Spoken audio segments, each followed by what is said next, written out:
आज 31 अक्टूबर 2023 पूरे भारतवर्ष में बड़े ही हर्षोल्लास से राष्ट्रीय एकता दिवस मनाया जा रहा है, यानी कि नेशनल यूनिटी डे। इस वीडियो में आपको बताते हैं कि क्यों हिंदुस्तान में आज राष्ट्रीय एकता दिवस यानी कि नेशनल यूनिटी डे मनाया जा रहा है, क्या खास है इस दिन। नमस्कार दोस्तों, स्वागत है आपका प्यारा उत्तराखंड में। जब अंग्रेज भारत छोड़कर गए थे, जब भारत को आज़ादी मिली थी सन 1947 में, उसके बाद भारत अलग अलग राज्यों में और अलग अलग रियासतों में टूटा हुआ था। उन सभी टूटी हुई रियासतों को एक करके एक अखंड भारत का निर्माण किया था सरदार वल्लभ भाई पटेल ने। उन्हीं की याद में हर साल 31 अक्टूबर को पूरा हिंदुस्तान राष्ट्रीय एकता दिवस मनाता है, यानी कि नेशनल यूनिटी डे मनाता है। इस वीडियो में आपको बताएंगे कि किस तरह से सरदार वल्लभ भाई पटेल को सरदार और लौह पुरुष की उपाधि मिली थी और उनकी ज़िंदगी से जुड़े हुए कुछ ऐसी दिलचस्प बातें जो कि आपको शायद ही पता होंगी। 31 अक्टूबर 2023 यानी कि आज को देश भर में लौह पुरुष सरदार वल्लभ भाई पटेल की 148वीं जयंती मनाई जा रही है।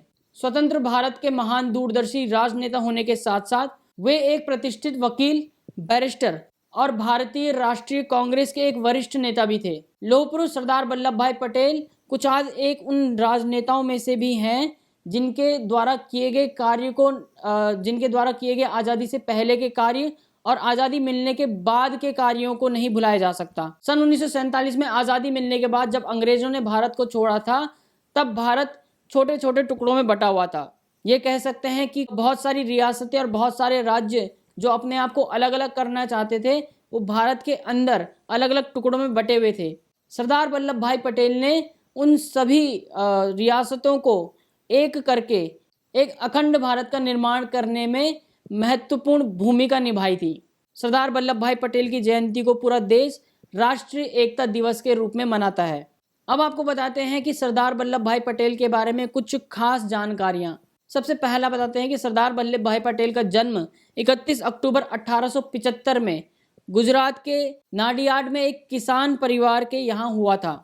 वह अपने माता पिता की चौथी संतान थे। उनका विवाह मात्र 16 साल की उम्र में हो गया था। जब वह 33 वर्ष के थे तब उनकी पत्नी का देहांत हो गया था। अब आपको बताते हैं कि सरदार वल्लभ भाई पटेल वकालत में कैसे आए और गांधी जी से सरदार वल्लभ भाई पटेल बहुत ही ज़्यादा प्रभावित थे। सरदार वल्लभ भाई पटेल की बात करें तो सरदार वल्लभ भाई पटेल कानून के काफ़ी अच्छे जानकार थे। लंदन जाकर उन्होंने बैरिस्टर की भी पढ़ाई की और वापस आकर अहमदाबाद में वकालत करने लगे। महात्मा गांधी से प्रेरित होकर उन्होंने भारत के स्वतंत्रता आंदोलन में भाग लिया था। स्वतंत्रता आंदोलन में सरदार वल्लभ भाई पटेल का पहला और बड़ा योगदान 1918 में खेड़ा संघर्ष में देखा गया, जब खेड़ा में सूखा पड़ा था और ब्रिटिश सरकार ने किसानों से कर और राहत देने से मना कर दिया था। 1928 की बात है जब बारदोली सत्याग्रह में किसान आंदोलन का सरदार वल्लभ भाई पटेल ने सफल नेतृत्व किया। बारदोली सत्याग्रह आंदोलन में सफल होने के बाद वहाँ की महिलाओं ने सरदार पटेल को सरदार की उपाधि दी। गांधी जी ने भी उन्हें बारदोली का सरदार कहकर पुकारा था। बस वहीं से ही सरदार वल्लभ भाई पटेल के नाम के आगे सरदार शब्द जुड़ गया। महान स्वतंत्रता सेनानी, लौह पुरुष सरदार वल्लभ भाई पटेल आज़ाद भारत के पहले उप प्रधानमंत्री और गृह मंत्री भी थे। स्वतंत्रता प्राप्ति के बाद जब अंग्रेज भारत को छोड़ के गए तो देशी रियासतों का एकीकरण सरदार वल्लभ भाई पटेल ने ही किया था। उन्होंने 562 छोटी छोटी रियासतों को जोड़कर एक अखंड भारत में विलीन कराया था और भारतीय एकता का निर्माण किया।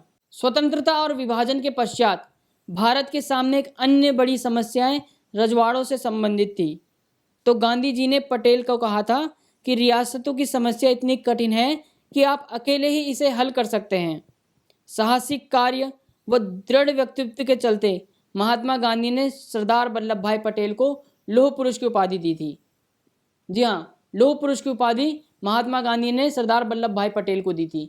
जिस तरह से सरदार वल्लभ भाई पटेल ने आज़ादी के बाद छोटी छोटी रियासतों को और रजवाड़ों को 562 रियासतें और रजवाड़ों को जोड़कर एक अखंड भारत का निर्माण किया था, इसी के चलते गांधी जी ने उनको लौह पुरुष की उपाधि दी थी। आज से 5 साल पहले बने स्टैचू ऑफ यूनिटी यानी कि 31 अक्टूबर 2018 को बनकर तैयार हुआ स्टैचू ऑफ यूनिटी, जो कि भारत में नर्मदा नदी के किनारे गुजरात में है, वो सरदार वल्लभ भाई पटेल को समर्पित किया है, जो कि देश की एकता में उनके योगदान को इंगित करता है। सरदार वल्लभ भाई पटेल की जो मूर्ति है स्टैचू ऑफ यूनिटी, ये आपको बता दें कि 182 मीटर ऊंची है और ये विश्व की सबसे ऊंची प्रतिमा है। 182 मीटर मतलब 997 फीट ऊंची है।